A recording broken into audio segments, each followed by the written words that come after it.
작은 수영장에 가서도 물에 들어갈 때는 이 워밍업을 하고, 그래서 먼저 발을 찬물에 차끗 담그고 또 손에 물을 적셔 가지고 가슴이나 어깨, 팔 이런 데 좀 적신 다음에 또 그냥 물에 안 들어가죠. 이제 또 준비 운동을 합니다. 이렇게 워밍업을 한 다음에 이렇게 이제 물에 들어가죠. 그뿐만 아니라 우리가 알고 보면 우리의 모든 일상의 삶에 있어서도 수영장에 들어가는, 겨울에 들어가는 이런 문제뿐만 아니라 여러 가지 문제에 있어서도 우리가 맞추는 것에 아주 여러 가지 부분들이 많은 영역에서 우리가 뭔가에 맞추어야 하고 또 적응해야 하고 이런 시기들이 많이 있습니다. 환절기가 될 때 밤의 기온과 낮의 기온 차가 너무나 크니까 그것 때문에 감기가 생기는 이유도 바로 그렇게 기온 차를 우리가 잘 맞추지 못해 가지고 생겨나는 그런 문제라고도 볼 수가 있는 것이죠. 우리 사람은 이렇게 육적인 존재이기 때문에 물리적인 한계에 항상 우리가 사실은 노출되어서 살고 있습니다.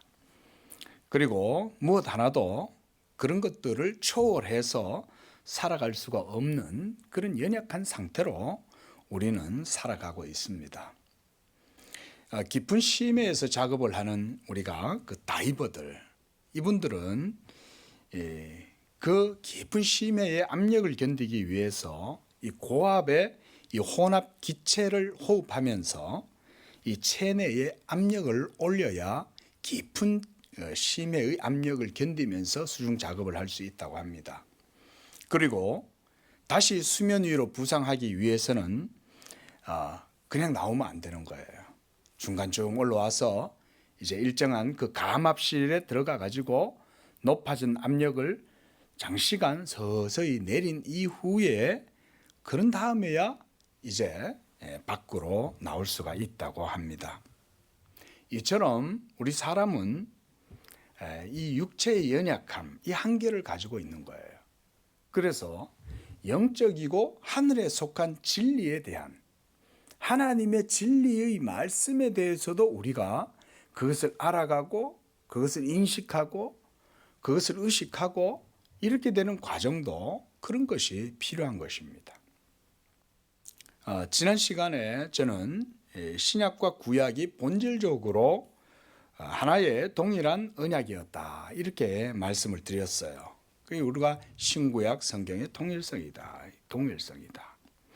그러면서도 신약과 구약의 이 차이에 대해서도 말씀을 드렸습니다. 그리고 이것을 바르게 아는 것이 중요한 이유는 구약의 율법을 통해서 신약의 본질이요 실체인 이 복음의 언약을 더욱 깊이 있고 바르게 이해할 수 있기 때문입니다. 그렇다면 왜 하나님께서는 구약의 성도들, 언약의 족장들, 또 모세의 율법을 언약의 형식으로 이스라엘 백성들에게 제시해 주셨을까? 그것은 그 율법을 통해서 이스라엘 백성으로 하여금 하나님과의 언약의 관계를 맺으심으로써 하나님의 뜻과 또 하나님께서 자기의 좋은 하늘의 복을 그 백성들에게 이 보여주시고 누리도록 하시기 위함이었기 때문에 그렇습니다. 그런데 왜 하나님은 이렇게 하늘의 좋은 것, 하나님께 속한 영적인 진리, 이런 것들, 생명, 실체, 이런 내용들에 대해서 왜 먼저 율법을 통해서 그것을 그림자로, 상징으로, 모형으로 모학 선생과 같은 이런 것들을 사용하셔서 먼저 제시해 주셨을까요? 저는 그것이 바로 앞서 말씀드린 워밍업이라고 저는 말씀을 드리고 싶어요. 우리 사람은요, 원래 하나님께서 창조하신 아담의 원형상, 그것은 아주 고결하고 탁월한 상태였기 때문에 하나님이 창조하신 이 세계의 모든 실체적인 이해를 직관적으로 할 수가 있었습니다. 여러분, 돌들은 천박한 것입니까? 물질 세계, 현상 세계들은 천박한 것입니까? 그것이 아닙니다. 그러나 헬라 철학에 의하면, 고대의 철학자들에 의하면 이 보이는 현상 세계, 물리적인 물질 세계는 천박하다고 봤어요. 왜 그렇게 봤냐면 이 세계를 바르게 이해할 수 있는 인식의 능력이 없었기 때문에 세계를, 육체를, 물질을, 물리적인 현상들을 천박하게 생각했던 거예요. 그러나 사실은 하나님께서 만드신 이 세상에 그 어떤 것도 천박한 것은 하나도 없어요. 천한 것은 하나도 없어요. 모든 것은 다 필요한 것이고 하나도 없어서는 안 돼요. 예. 모래가 있는 것은 모래가 있어야 되기 때문이고, 돌이 있는 것은 돌이 있어야 되기 때문이고, 바위가 있는 것은 바위가 있어야 되기 때문이며, 큰 거대한 암벽과 안반이 있어야 되는 것도 다 이유가 있는 거예요. 하나님께서 모든 것들을 다 선하게 지으셨는데 우리 사람들은 그런 것들을 그런 식으로밖에 이해를 못한 거예요. 자, 그게 뭐 때문일까요? 철학자들이 그렇게 이해한 것은 결국은 인식의 연약함 때문에 그런 거예요. 밝은 것을 보면 이해를 못하는 거예요. 마치 두더지가 눈이 멀어가지고 바깥 세계에 나와서는 눈을 못 뜨고 다니는 것처럼 땅 속에서나 해주고 다니던 이런 인생들이 하나님의 빛을 보면 그 빛을 인식할 수 있는 알력이 없는 거예요. 우리가 하늘의 태양을 그대로 바라볼 수 있습니까? 1초도 제대로 쳐다보지 못하잖아요. 하늘의 태양을. 그런데 천지 만물을 창조하신 그 하나님의 진리를 우리가 직관한다라고 한다면 우리 인간의 영적인 그 능력이, 지적인 능력이 얼마나 대단해야 되겠습니까? 그렇죠? 그러니까 하나님께서는 하늘의 좋은 것, 하늘에 속한 진리들을 이 땅 가운데 있는 백성들에게 베풀어 주시기 위해서 이와 같이 율법의 형식을 통해서 상징과 모형과 그림자, 그리고 몽학선생 아래에서 유초등부를 지낼 수 있도록 해 주셨던 거예요. 그래서 거기서 배우는 거예요. 그것도 하나님께서 다 꼭 가나안 땅이라고 하는 그 지역에 정해놓고 거기에서 하시는 거예요. 너무 광대하면 학습 효과가 없어요. 그렇죠? 미국 땅 같은 데서 해보세요.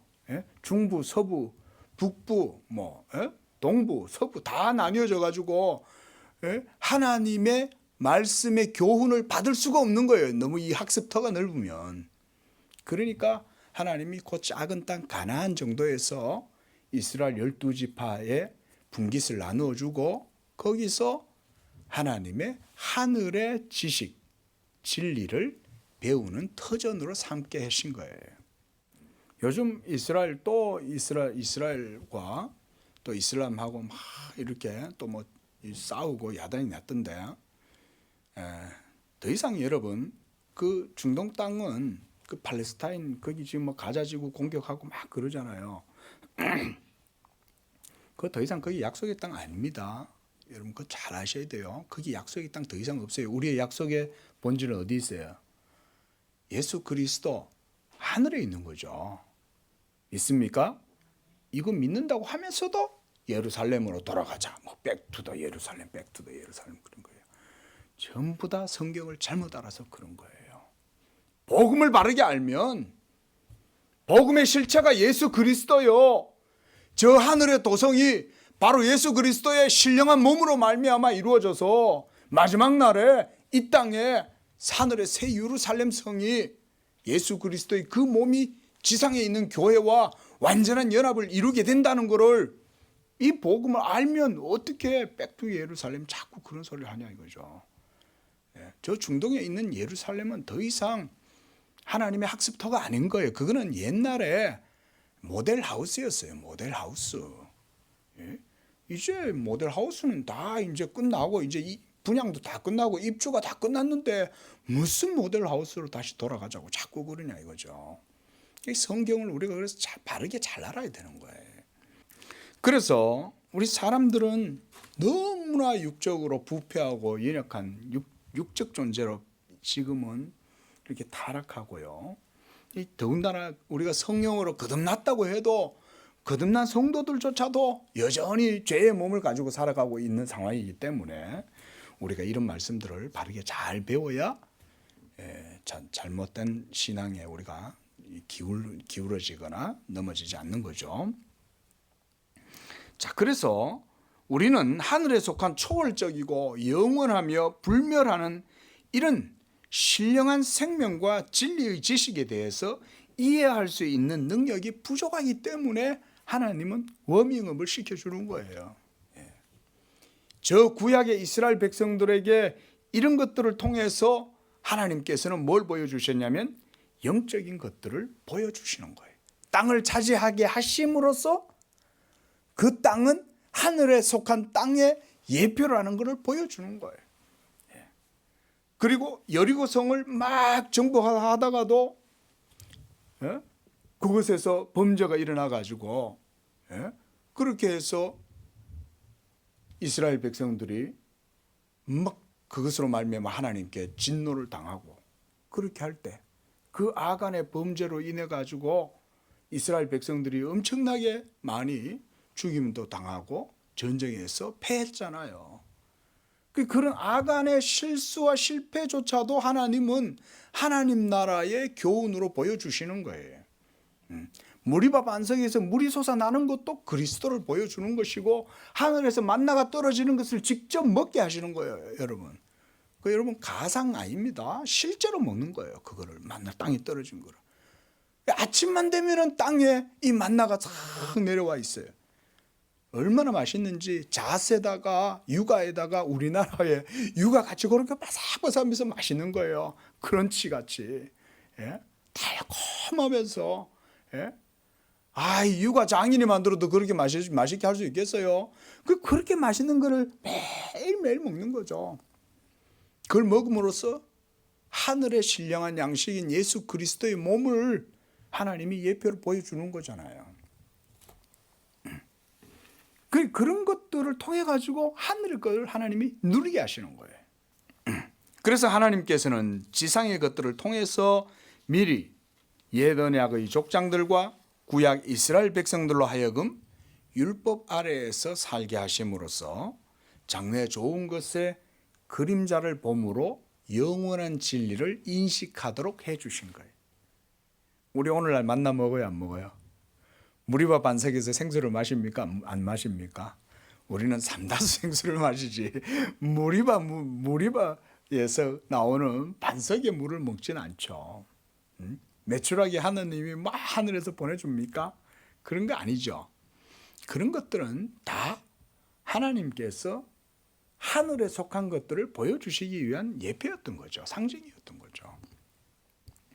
더 이상 우리에게는 그런 게 필요가 없어요. 왜? 우리한테는 그 모든 것들이 예표로, 모형으로, 상징으로, 그림자로 보여주었던 것이 지금은 우리한테는 어떤 형태로 제시되어졌어요? 그렇죠. 실체죠. 그렇죠. 더 이상은 예표, 상징, 모형, 그림자가 아니에요. 우리에게는 이제 실체적으로 우리에게 제시가 되었어요. 바로 목사가 이와 같이 하나님의 복음의 말씀을 증거하고 선포할 때 여러분들은 그 말씀을 들으면서 배우면서 예수 믿음으로 그 모든 구약 백성들이 누렸던 신령한 복을 신약 성도들도 누리는구나. 오히려 그들보다 훨씬 더 차원 높은 신앙에서 영적인 상태에서 하나님의 은혜를 누리는구나. 할렐루야. 이런 거를 우리가 지금 지난주에서부터 해서 지금 하는 거예요. 신약 성도들이 훨씬 지금 탁월한 상태에 있다고 성경은 말하는 거예요.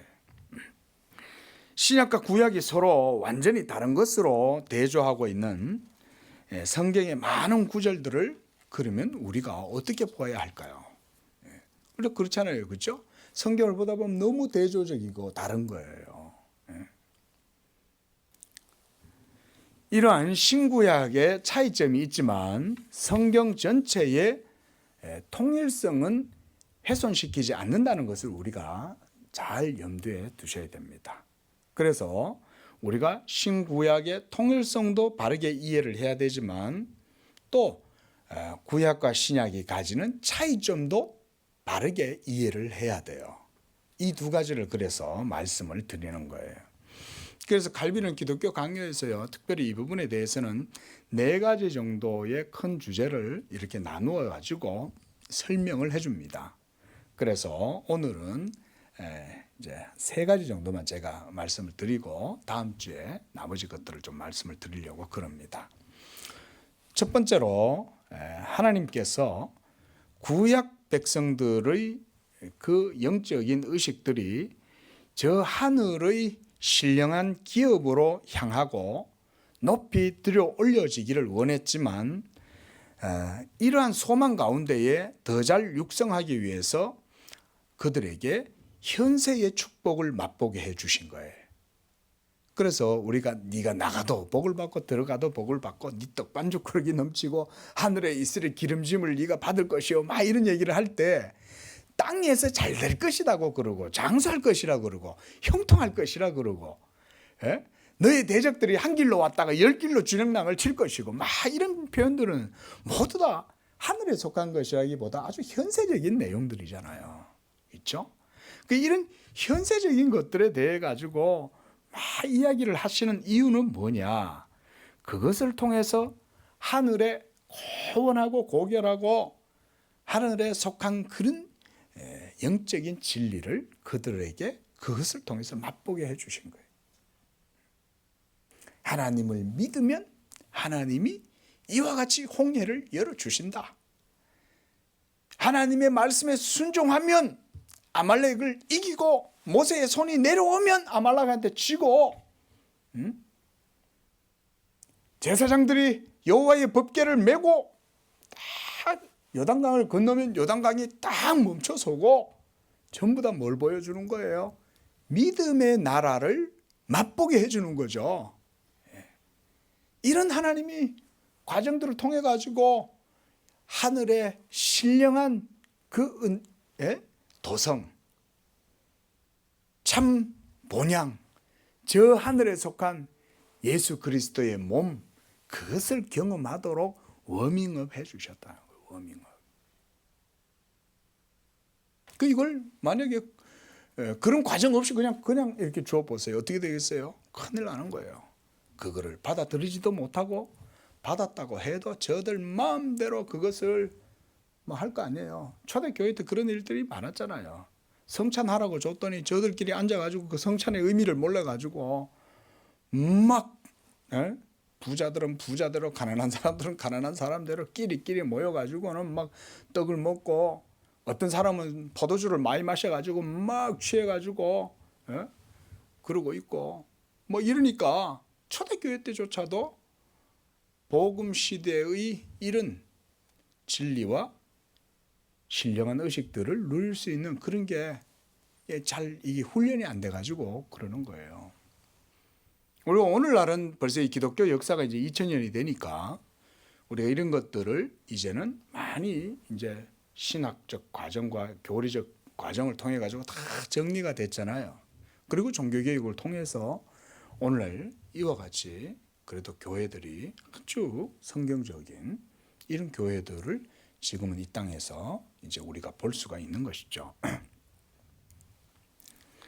자, 이런 방식으로 하나님께서 이스라엘 백성들에게 그 땅에 있는 것들, 그런 차원에서 하늘의 것들을 훈련시키셨다. 칼빈이 이렇게 설명을 하는 거예요. 그래서 구약 성도들의 믿음에 대해서 때때로 우리가 이런 오해를 할 수가 있는데 뭐냐면 그들은 오로지 땅의 것을 누리게 했으므로 모형, 상징, 그림자 그런 것들만 그들에게 약속이 되어 있었고 그것들만 하나님이 그들에게 보여주셨기 때문에 구약의 이스라엘 백성들은 하늘에 속한 내세의 불멸의 지식, 영원한 생명의 지식에 대해서는 알지 못했다 이런 오해를 하는데 그거 아닙니다. 여러분 그렇지 않습니다. 구약 성도들에게도 하나님께서 이와 같은 비록 모형과 상징의 형태로 예표로서 그런 것들을 주셨다 하지만 그걸 통해서 그들의 의식이 높이 들어 올려져 가지고 하늘에 속한 신령한 것들도 경험할 수 있게 해 주셨다는 것을 우리가 기억을 해야 됩니다. 그걸 완전히 무시하면 안 돼요. 그래서 몽학 선생 아래에서 구약의 성도들이 유년기를 보냈지만 그들에게 주신 지상의 복은 하늘의 상급을 바라보게 하는 그런 모형들이었다, 이렇게 말해요. 그러니까 모형이라도 가짜는 아니라는 거죠. 모형에는 약속이 그 속에 담보가 돼 있는 거죠. 그래서 바울은 이 갈라디아서 4장 1절에서 2절에서 이것을 분명하게 밝힙니다. 우리 한번 볼까요? 갈라디아서 바로 아까 우리가 읽었던 바로 뒤쪽이죠. 갈라디아서 4장 1절에서 2절 말씀. 우리 다시 한번 찾아서 읽어보도록 하겠습니다. 시작. 내가 또 말하노니 유업을 이을 자가 모든 것의 주인이나 어렸을 동안에는 종과 다름이 없어서 그 아버지가 정한 때까지 후견인과 청지기 아래에 있나니. 3절도 보겠습니다. 이와 같이 우리도 어렸을 때에 이 세상의 초등학문 아래에 있어서 종노릇 하였다. 율법 아래에서. 율법을 몽학선생 초등교사 아래라고 이렇게 얘기하는 거예요. 그게 바로 구약 이스라엘 백성들의 삶이었다. 사도 바울이 그렇게 지금 설명을 하고 있는 거죠. 그래서 유대민족이 이 하나님의 유업의 상속자이므로 아직 어린 상태여서 자립할 수가 없기 때문에 관리인 후견인 밑에서 그 보호를 맡겨둔 것을 이렇게 비유를 한 거예요. 그리고 이런 영적인 약속들을 통해서 그림자 밑에다가 그들을 두었다, 그렇게 말하는 것입니다. 그러므로 주님께서 이 아브라함과 이삭과 야곱 그리고 그 후손들을 불멸의 소망 가운데 하나님께서 그들을 선택하셨을 때 가나안 땅을 기업으로 약속했던 것은 바로 그것 때문이었던 거예요. 장차 이루어지게 될 하나님의 성을 바라보았다. 우리가 지난주에 말씀에서 봤습니다. 그렇죠? 그래서 바로 그 눈에 보이는 약속의 땅 가나안, 지리적인 그 가나안, 그 지역을 그들의 궁극적인 소망의 목표는 아니었어요.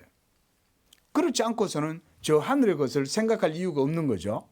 이 땅의 것으로 만족한다면 더 이상 더 좋은 것을 추구할 필요가 없지만 아브라함과 이삭과 야곱과 또 이스라엘 백성들은 하늘의 것을 사모했다는 것이죠. 그렇게 해서 그들이 수련을 쌓고 그래서 단련되게 하셨던 것입니다. 그리고 그들이 그 육적인 것들, 이 세상의 현세적인 것들을 하나님이 주실 때에 그 눈에 보이는 것에 의해서 쏘가 넘어지는 일이 없도록 하기 위해서 하나님은 더 높은 축복을 그들에게 주셨던 거예요. 그래서 하나님께서 이 아브라함을 가나안 땅으로 들어가게 하신 다음에 뭐라 그랬냐면, 야, 네가 이 가나안 땅에 들어갔지만 나는 저 하늘에 있는 것을 너에게 줄 거야 라고 하면서 하나님이 뭐라고 말씀하셨냐면, 나는 너의 방패요 너의 지극히 큰 상급이다. 이렇게 하나님이 아브라함을 자신에게 그렇게 제시하신 거예요. 아니 벌써 가나안 땅을 소유하게 하셨는데 뭘 또 하나님이 주시겠다는 거예요. 바로 하나님 자신을 상급으로 주시겠다는 거 아니에요. 가나안 땅과 하나님 자신을 비교할 수 있을까요? 비교할 수 없죠. 하나님의 존재와 가나안 땅을 어떻게 가치를 비교하겠어요. 그래서 하나님은 가나안 땅을 주시면서도 그거보다 더 큰 하나님 자신을 상급으로 주겠다고 약속하신 거예요. 여기서 아브라함에게 주어진 이 최종적인 상급은 오직 하나님 그분 자신께만 있음을 보여주는 것입니다. 그래서 이제 그가 오직 하나님의 자비하심과 그리고 하나님의 선하심을 바라보면서 이 하늘 기업의 예표로 그 가나안 땅을 그에게 주신 거죠. 이렇게 봐야 되는 것입니다. 그래서 구약 성도들은 이 세상의 모든 현세의 축복들을 누렸음에도 불구하고 그것에 머물러 있지도 않고 현세를 초월한 하늘의 소망을 갖고 있었다는 것을 알 수가 있어요. 그래서 우리가 성경을 우리가 시편도 새벽 시간에 묵상을 했는데 이 시편의 내용들도 보면요, 모두가 다 그런 내용들이에요. 선지자들의 내용도 비슷해요. 땅의 것을 막 말해요. 왜냐하면 그들은 율법 시대에 살았기 때문에 땅의 것을 말하지 않을 수가 없어요. 왜? 땅의 것들은 모두가 다 의미가 있잖아요. 그 자체로. 그렇죠? 가치가 있는 거예요. 땅의 것들은. 헐몬산도 가치가 있고 요단강도 가치가 있고 베들레헴도 가치가 있고 예루살렘도 가치가 있는 거예요. 그런 지역이나 지형, 지물들 이런 모든 것들은 다 의미가 있는 거예요. 왜? 하나님의 약속의 땅이 그들에게 주어져 있기 때문에. 그래서 시편 기자들은 그런 모든 지형 지물들을 막 말을 많이 하는 거예요. 왜냐하면 그것은 바로 모두가 다 하나님의 약속의 대상들이었기 때문에. 그러나 그것은 본질인가요? 그림자인가요? 그림자였죠. 그것은 상징이요 모형으로 하나님의 언약의 예표로 주어진 거예요. 그래서 시편 기자들은 땅의 복을 노래하면서도 하나님에 대한 영원한 것에 대한 것도 동시에 같이 노래를 하는 거예요. 이걸 알아야 시편의 문학 속에 있는 하나님의 계시의 의미를 우리가 바르게 읽어낼 수가 있는 거예요. 그렇지 않으면 맨날 기복 설교만 하는 거예요. 아, 복 받으라 그랬으니까 복 받으세요 이러면서 하늘의 복은 얘기하지도 않고 그리스도가 실체라는 것은 증거하지도 않고 맨날 복 받아라 이러면 어떻게 되겠어요? 전부 다 이 세상의 기복신앙처럼 그렇게 변질돼 버리는 거예요. 그러나 시편 기자들도 선지자들도 모두가 지금 그들이 살아가던 당시에 그 땅, 그 언약의 모든 지형 지물들에 대해서 지명에 대해서 이야기를 했지만 하나님께서 장차 가져다 줄 그 영원한 하늘에 속한 것들도 노래했다는 거죠.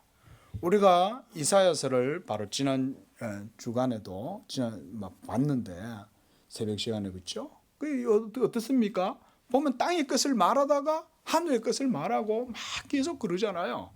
그게 모두가 다 뭐냐면 율법에 포함되어져 있는 하나님의 약속과 그리고 그 율법에 불응했을 때, 불신앙했을 때 그것에 상응하는 하나님의 징계가 동시에 예언이 됨과 동시에 또 동정녀의 탄생에 대해서도 이야기하고 사막이 변하여 물이 흐르고 그죠? 독사의 굴에 어린아이가 손을 집어넣고 장난치고 염소와 양과 곰이 같이 뒹굴고 뭐 이런 것들이 막 나온단 말이에요. 그 전부 다 장래에 이루어지게 될 하늘에 속한 것들을 예언자들이 보고 예언을 그렇게 하는 거예요. 그게 바로 예언자들의 의식이에요. 자, 이렇게 하나님께서 구약 성도들에게 현세적인 선을 통해 믿는 자들에게 하나님 자신의 자비를 증거하고 그런 모형과 상징들을 통해서 영적인 행복을 예시하신 것입니다. 그와 같이 악을 행하는 자들에게는 다가오는 심판의 증거로 육체적인 형벌도 그렇게 해서 그들에게 가해진 거예요. 이 두 종류가 다 같이 있죠. 그래서 율법에는 이 에발삼과 그렇죠? 이 세일산에서 이 율법의 축복과 저주가 동시에 막 선언이 되잖아요. 그것은 모두가 다 뭘 보여주냐? 예수 그리스도의 예표를 보여주는 거예요. 좋은 것만 예표가 아닙니다. 나쁜 것도 예표가 되는 거예요. 그렇게 함으로써 오직 예수 그리스도를 믿는 믿음으로써 그 모든 것들이 극복되어진다는 걸 보여주는 거죠.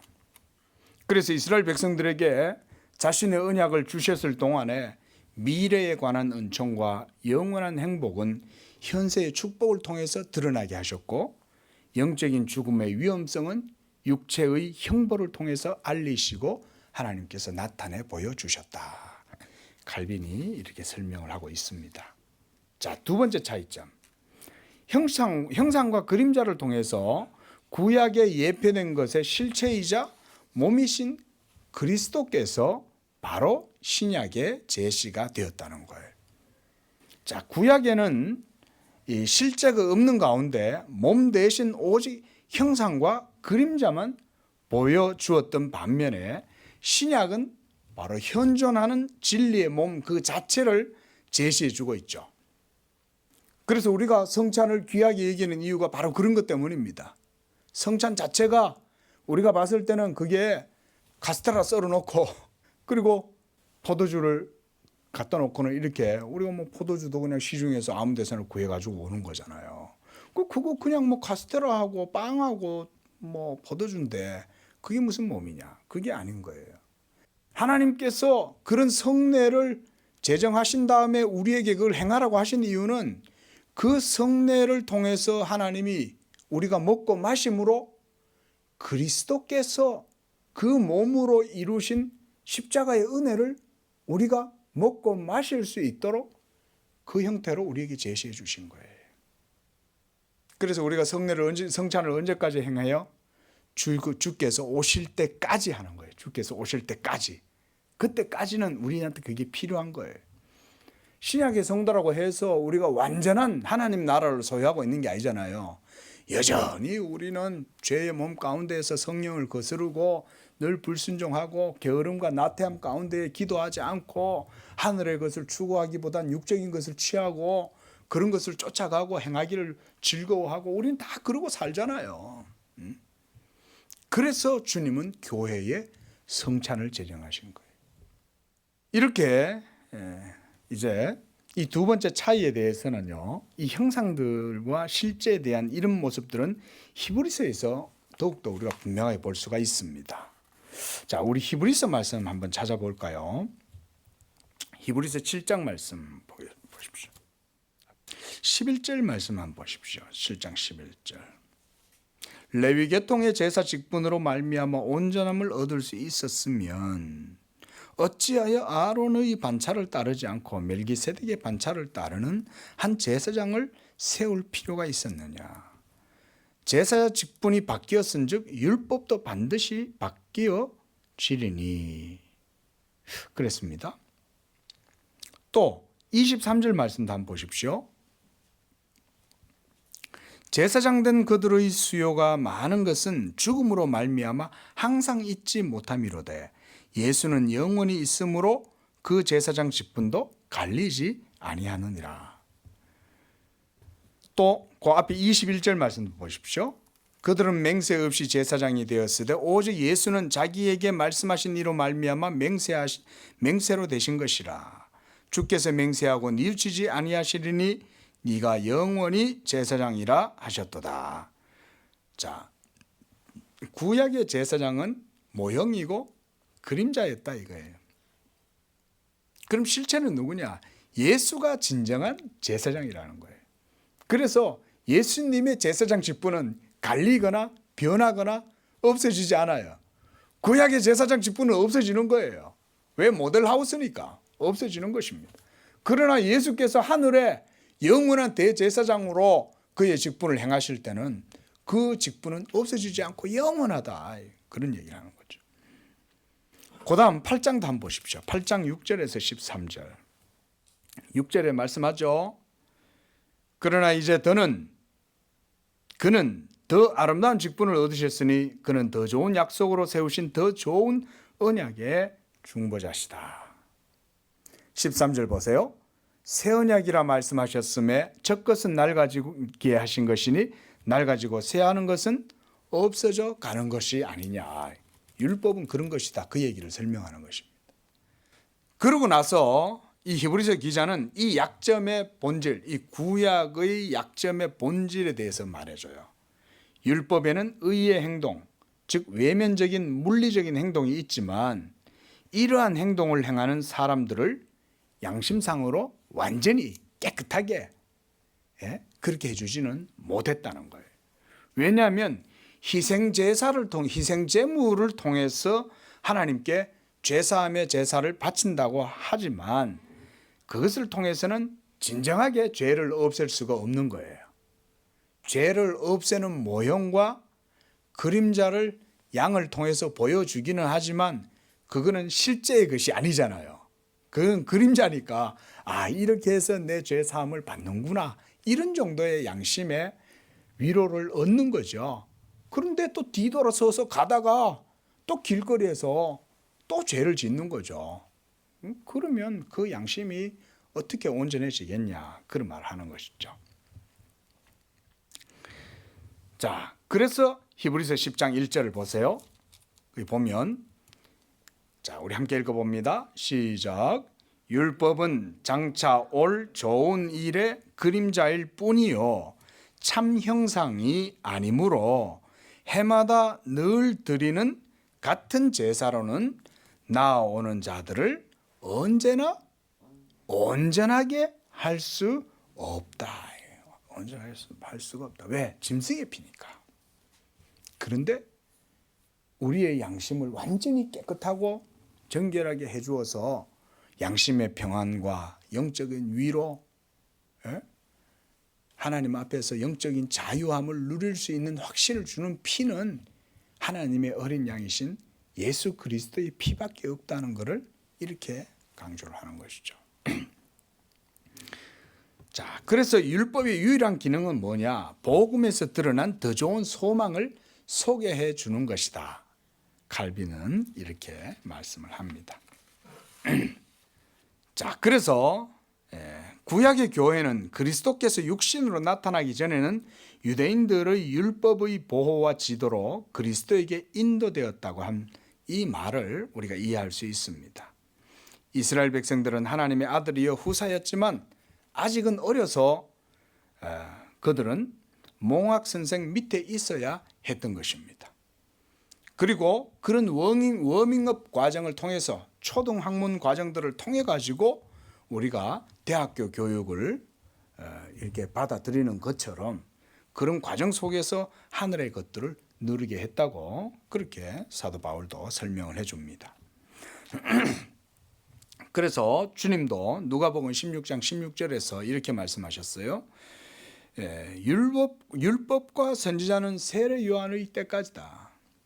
그 후부터는 하나님 나라 복음이 전파되었으므로 누구든지 이제는 믿음으로 하나님 나라를 침노하느니라. 구약의 이스라엘 백성들은 율법을 따라서 가나안 땅을 점령하고 그것을 공약해 들어가서 가나안 백성들을 모두 쫓아내고 그 땅에 하나님 나라를 세웠죠. 우리가 그런 측면에서 가나안 정복기를 봐야지, 안 그러면 아니 괜히 잘 살던 원주민들을 쫓아내고 이스라엘의 하나님은 참 짓궂고 나쁘네 이렇게 볼 수 있지만 여러분 그렇게 보면 안 되는 거예요. 그걸 통해서 하나님께서는 진리를 보여주시는 거예요. 그리고 그 가나안 땅에서 살던 원주민들도 하나님께서 그냥 내쫓으신 게 아니에요. 그들의 죄가 관영했다, 가득했기 때문에 하나님도 공의의 심판을 행했다 이렇게 말씀하셔요. 그러니까 사실은 정당한 거죠.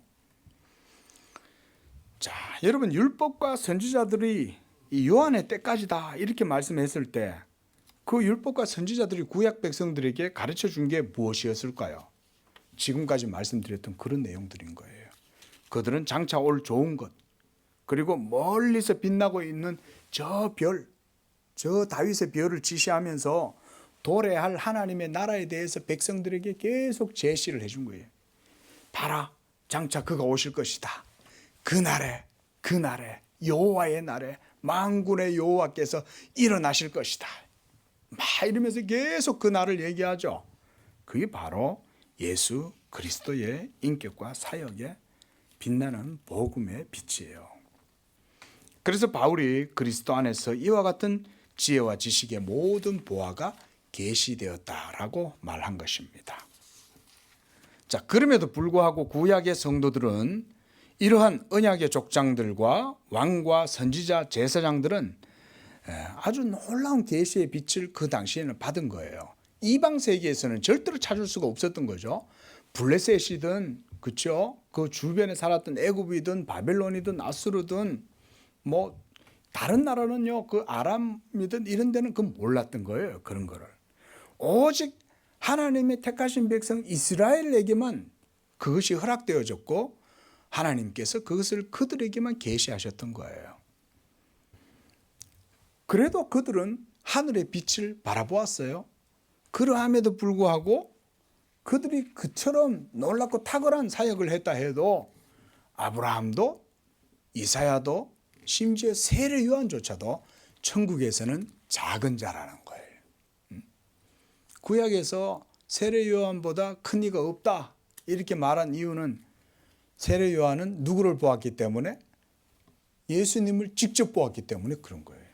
아브라함은 장차 오실 자를 2000년 전에 막 바라보았고 모세도 바라보았고 다윗도 바라보았지만 이사야도 노래했지만 그러나 세례 요한은 그 오리라 한 메시아를 자기가 직접 눈으로 직접 봤잖아요. 그런데 그렇게 탁월하고 대단했던 이 선지자인 세례 요한도 천국에서는 작은 자다.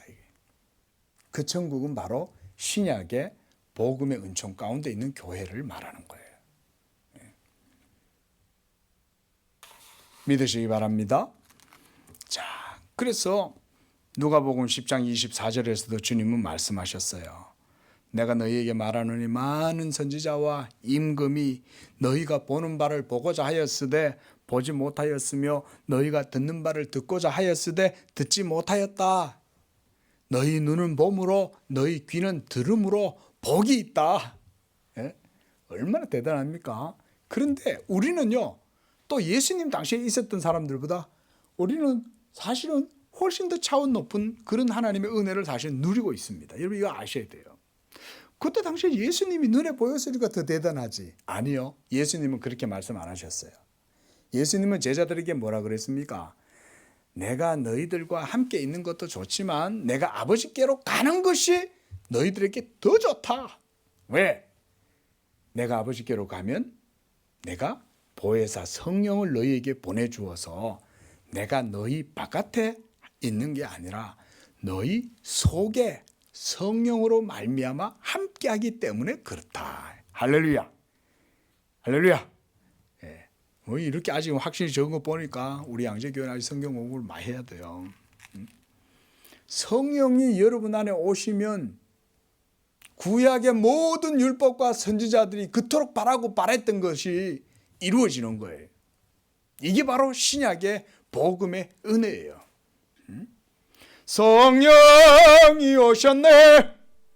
왜 그렇게 성령이 왔다고 막 노래하고 이 기쁜 소식을 찬양하고 노래할까요? 그게 바로 예수님이 성육신 하셔서 이 땅에 오신 이유이기 때문에 그런 거예요. 아브라함과 이삭과 야곱이 바라보았던 것, 하늘의 장막이 사람들 가운데 임마누엘 한다. 예? 그게 바로 구약의 모든 율법과 선지자들이 바라봤던 예언입니다. 자, 이와 같이 오늘은 여기까지만 보면서 하나님께서 신약의 성도들인 여러분들에게 주신 복음의 은혜는 구약의 성도들이 그토록 바라고 바랐던 하늘의 신령한 은혜였다. 그게 바로 예수 그리스도의 복음이었다. 이렇게 말씀을 합니다. 기도하겠습니다.